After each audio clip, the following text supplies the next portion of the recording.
one of the things that you have already learned participating in our calls is that, or following Kleros, is that we draw lots of parallelisms and learnings from history, and we love this sentence by Mark Twain that says history never repeats itself and it rhymes. I mean, it seems that Mark Twain never said this, but for purpose of continuing with coherency of what we said before, let's assume he said this.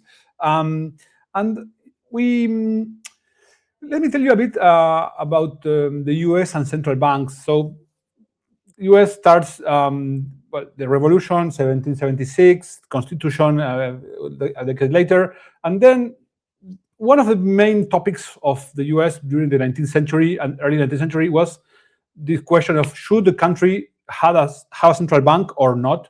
And there were like huge discussions. Founding fathers had like very strong opinions, and they were quite divided about the idea of US having a central bank. So they did try with one central bank at the beginning, then that was dismembered, and then they had another one. And then there's this guy, Andrew Jackson, who I understand that Trump is a big admirer of this president of the 1830s. He devoted most of his term to try to fight the central bank and then prevent the charter to be renewed after it would become it would expired. And he succeeded. And so the US did not have a central bank for all of the 19th century. During all this time, they had lots of financial crises, a banking crisis, a bank runs.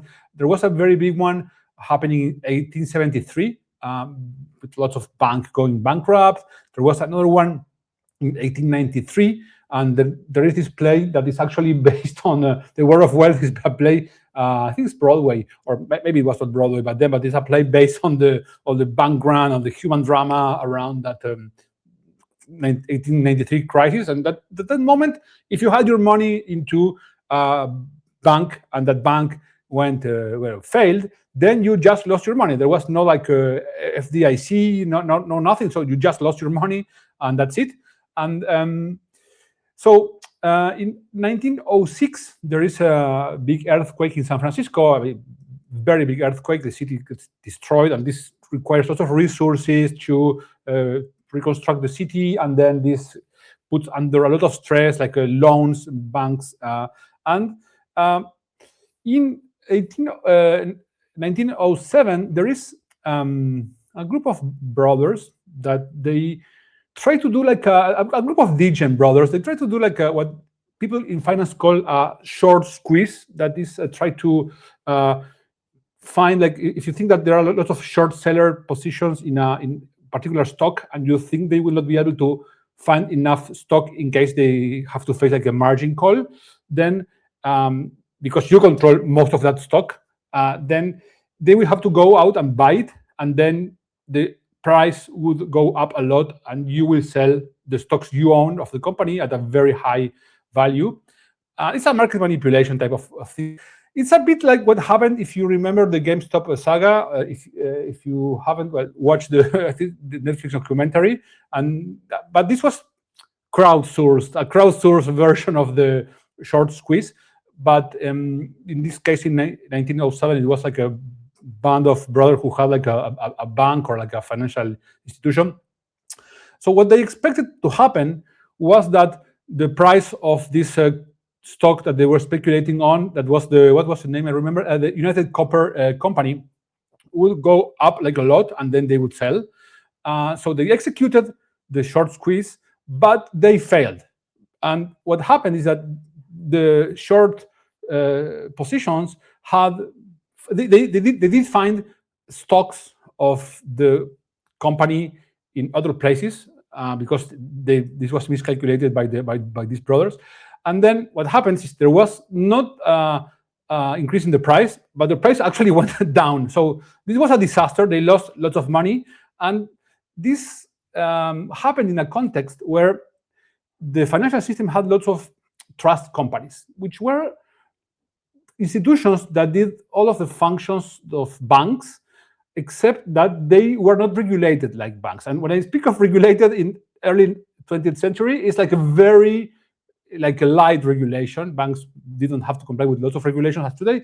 But these companies were like zero regulation, and they still comply. I mean, perform most of the activities that banks would do. And there was one particular trust company called the Knickerbocker Trust Company that was involved in this failed short squeeze, and then got, I mean, they lost lots of money, and they, as the company seems very fragile after this failed squeeze, then they had a bank run, right? And as people started to see that there was a bank run against this company, they started to also try to pull their money out of the other companies, of the trust companies. Okay, so, and this created like a perfect storm scenario where everyone went to the, all day, like a bank runs, that people would go to the bank and knock on the doors and give me my money, kind of thing. So this is what happened back then. And what made things worse is that the banks, the regional banks of the US, they had most of their reserves were deposited into these trust companies. Why? Because since these trust companies did not have to comply with the banking regulations, they used to offer a higher return on the deposits because of higher, they were able to run a higher risk. And also, this benefited these banks. So when these banks see that the run starts, they go and try to pull their money out of the trust companies.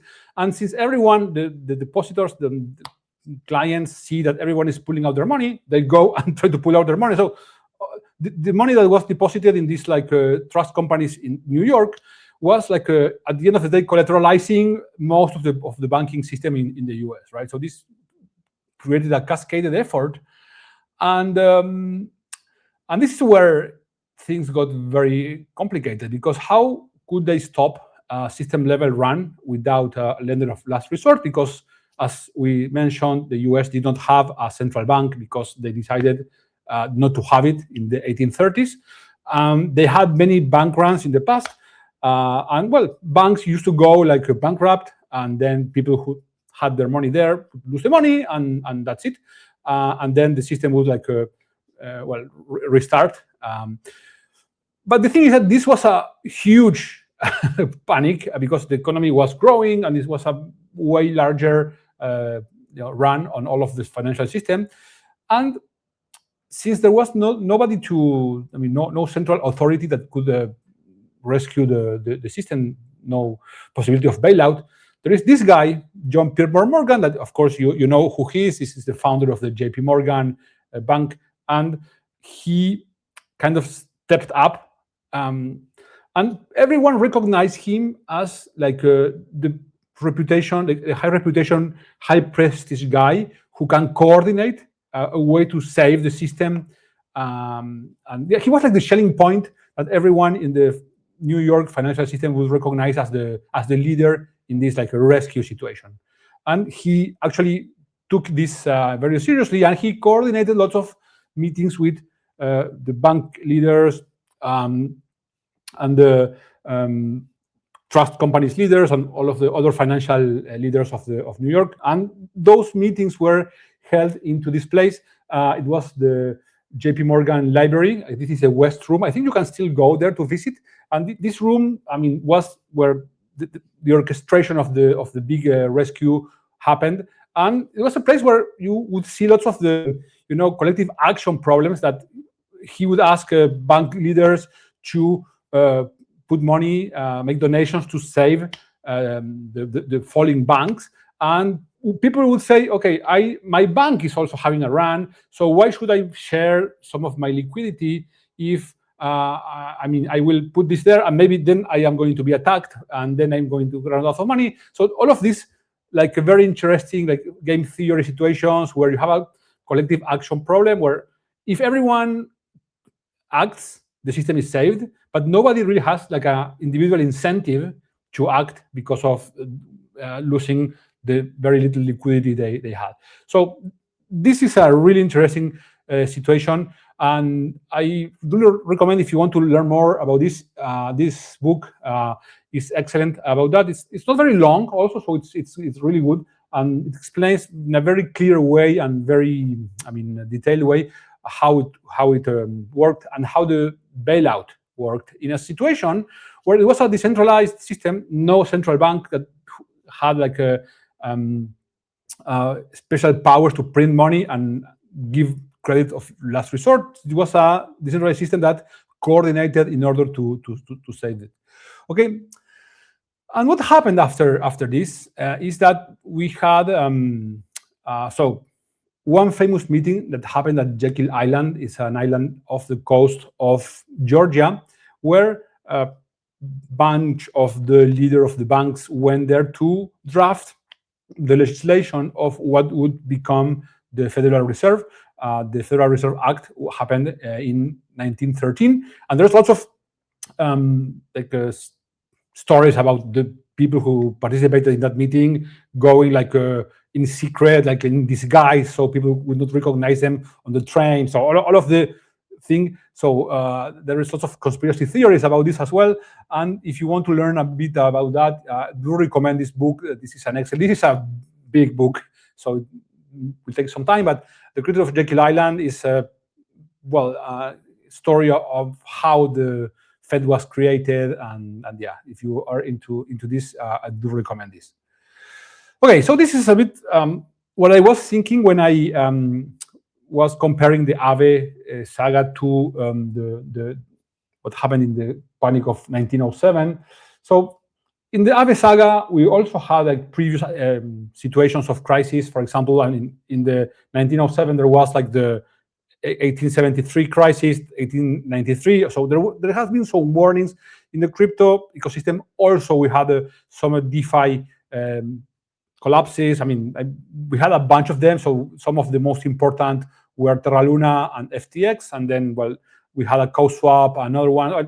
We had a bunch of them, and also in a system where lots of the protocols were like offering financial services, like lending, taking deposits and lending money without lots of, without a regulated system. These protocols, DeFi protocols, are not regulated like banks. Still, they perform some activities that are performed typically by banks. And these were like a bit the equivalents, if you want, to like the trust companies of the early 20th century. And since they don't have this regulation that banks need to comply with, they also are able to offer higher returns through offering to running like more risks in the collateralize their loans and the amount of reserves they had. So I asked Gemini to build like a image representing a bit how the system works, and this is what it came up with. I don't know if it's very flattering, but this is what it thought it was a good idea. So you have these collaterals where you have a base collateral, and then this is staked in a place, and then you take that stake token and you put it in another place, and you take another token, and then you use that as a collateral for a stablecoin, for example, and you start adding like a layer upon layer upon layer of risk into the system. And at some point, nobody really knows what are the risks that you are running when you hold one of those tokens, okay?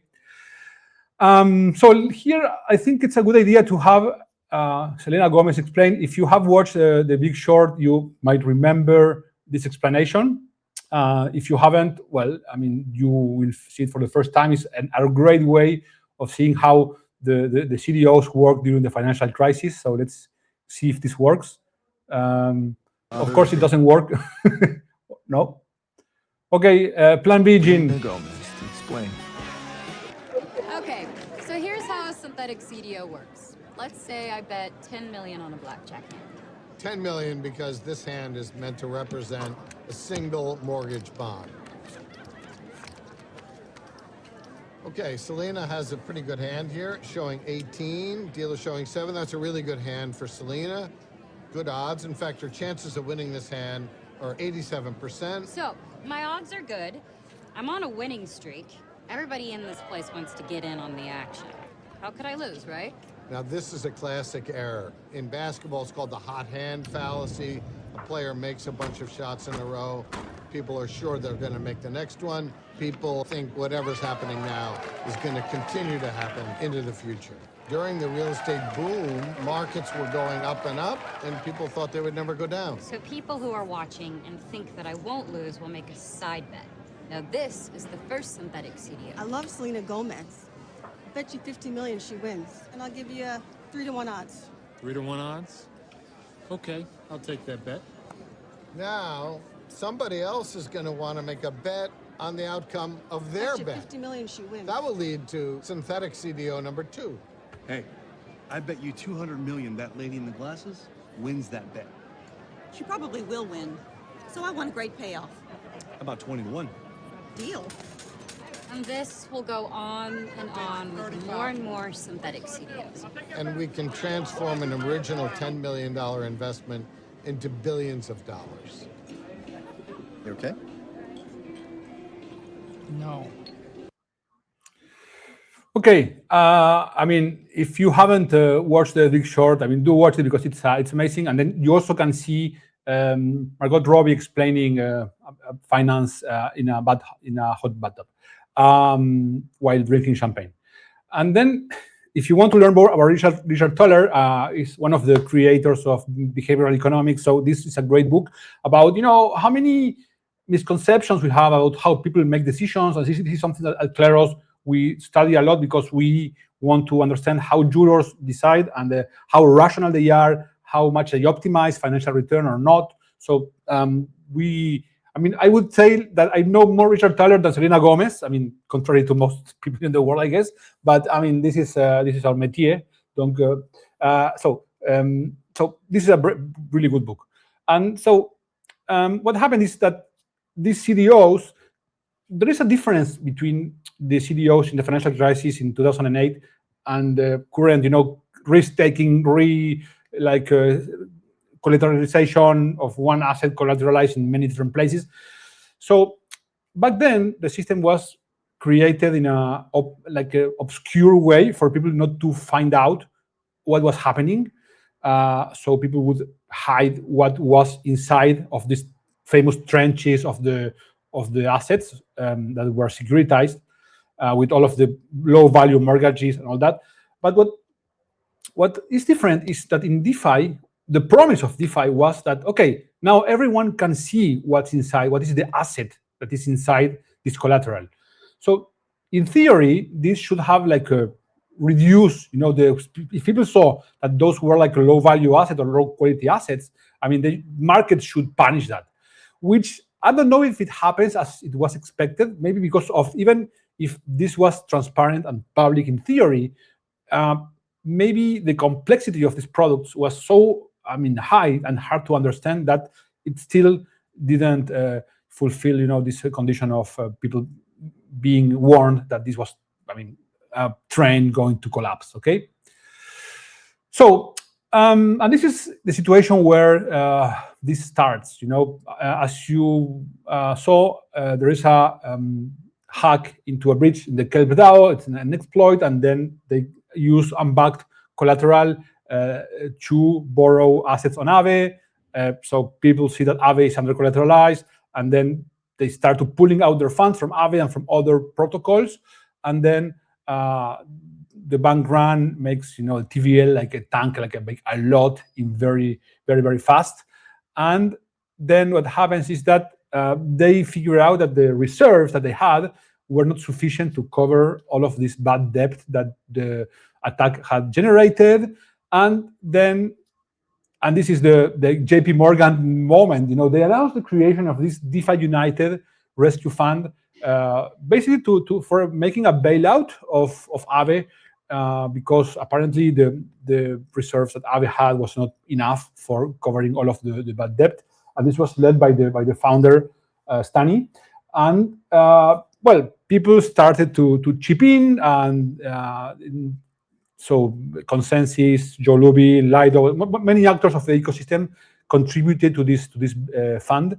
and they raised about 300 million. I mean, maybe more now. Some of that I think it's donation. Some of that is a loan. So I'm not sure what part is what.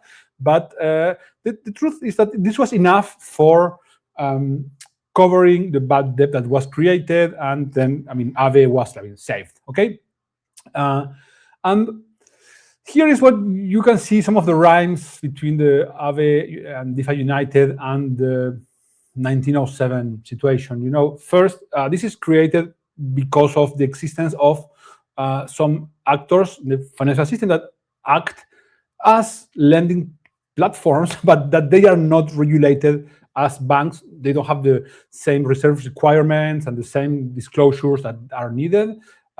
In particular, people were arguing that the decisions of what collaterals to accept into those protocols is not always very transparent, in the sense that there are, or people argue that there could be conflict of interest between the founders of a project, of a lending project, and the collaterals that are accepted there. And then this could create situations where there is lower quality collateral that is accepted, that in a situation of a regulated industry, this would not have been acceptable. So this is one situation that there were lots of accusations of this.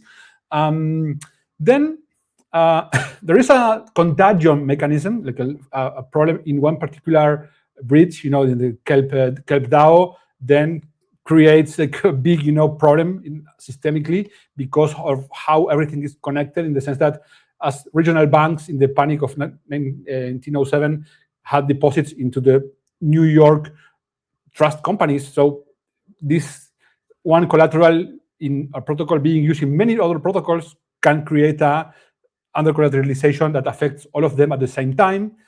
Then mechanism for emergency liquidity. DeFi, as you know, don't have a central bank. The US 1907 did not have a central bank, so we had to see contingent individuals with particular interest in the situation step up and put money for saving the system. In the case of 1913, we saw that JP Morgan was the person that was leading this effort, and JP Morgan, his bank was not particularly compromised in the situation, and he just stepped up, because if all of the system went bust, his own bank would have been affected. So he pledged, I think, 12 million of his own money to help save the system. And a similar thing happened today in DeFi United, that it was led by Stani, but who did have obviously a more important interest in Aave not collapsing. An important difference here is that the 1907 crisis took days to unravel, and on weekends the banks were not working, so people would not pull their money during the weekend.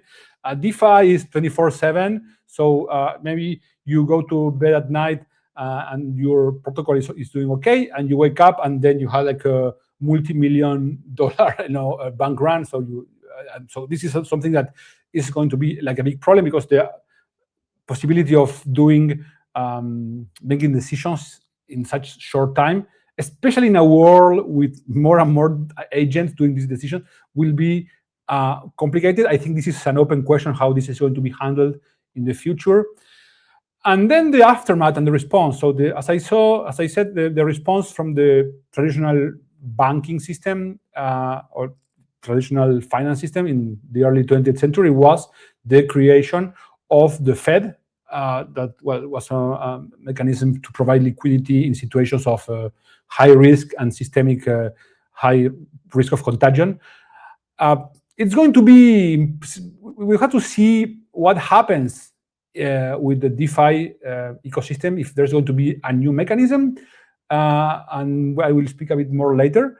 The good news here is that, when I was explaining the situation to my aunt Rita, to Rosita, no, Rita is my other aunt, I told her that, the rescue was about 200 million, I mean, the bailout, and she told me like, well, I mean, 200 million, that doesn't sound like a lot, for big, finance guys, right? And I started thinking, and then, okay, yeah, it's still a small ecosystem, 200 million of bad debt.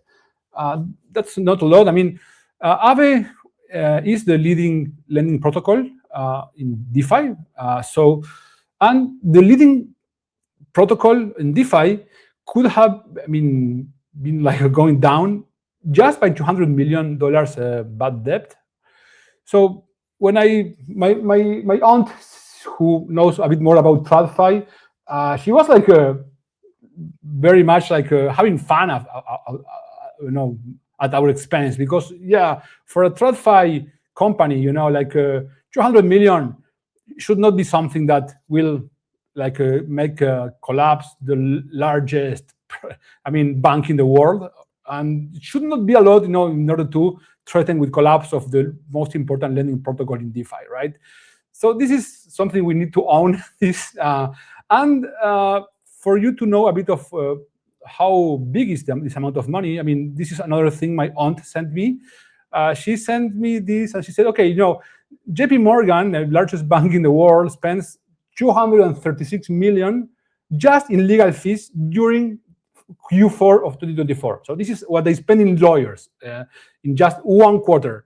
And the most important lending protocol in crypto, needed help to survive a 200 million hole in their books.